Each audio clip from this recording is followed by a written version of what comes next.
নমস্কার বন্ধুরা, কেমন আছেন সবাই? আশা করি ভালো আছেন। সোহিনীস লাইফস্টাইলে আরও একবার আপনাদের স্বাগত। আজ যেহেতু সকাল সকাল উঠে পড়েছিলাম, তাই বাসি বিছানাটা গুছিয়ে রান্নাঘরে গিয়ে দেখলাম কটা বাসন পড়ে আছে, সেগুলো মেজে নিলাম। মায়ের যেহেতু চাটা হয়ে গেছে, মাকে বললাম দাও আমি বাবাকে গিয়ে দিয়ে আসি। তোমাদের দাদাভাই যেহেতু কাজে বেরোবে, সকাল সকাল বেরোয়, তাই তাড়াতাড়ি রান্নাটা বসিয়ে দিলাম। ওর জন্য একটু টিফিনও করে দিলাম। ও খেয়ে দিয়ে বেরিয়ে যাওয়ার পর দেখি সিজা রানী এসেছে। হ্যাঁ, প্রথমেই বলে রাখি, সিজা হচ্ছে আমার মামার মেয়ে। ও আমাকে খুব ভালোবাসে। দেখো, ওর থেকে আমি লজেস চেয়েছি, ও বলে কি দেখো, তোমরাই শোনো।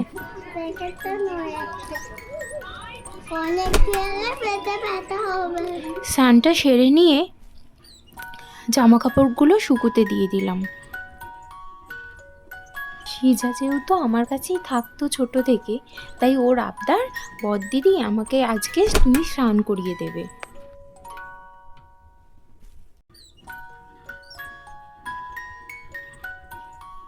চলো বন্ধুরা, আজকেও তোমাদের সাথে আমার কিছু ড্রয়িংয়ের ভিডিও শেয়ার করি। তোমরা এই ড্রয়িংয়ের ভিডিওতে অনেক অনেক ভালোবাসা দিচ্ছ, আর এরকম সুন্দর সুন্দর ড্রয়িংয়ের ভিডিও যদি তোমরা দেখতে চাও, আমার সোহিনী আর্ট গ্যালারি চ্যানেলে তোমরা সাবস্ক্রাইব করে নিতে পারো।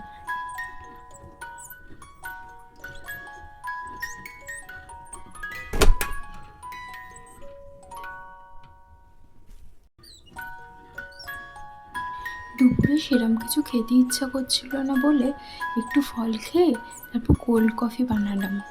এই কোল্ড কফি রেসিপিটা যদি তোমরা জানতে চাও, আমায় কমেন্ট করে জানাও। আমি তোমাদের পরের ভিডিওতে কোল্ড কফি রেসিপিটা জানিয়ে দেবো। কোল্ড কফি বানানোর সময় আমার বোন আমাকে হেল্প করে দিচ্ছিল।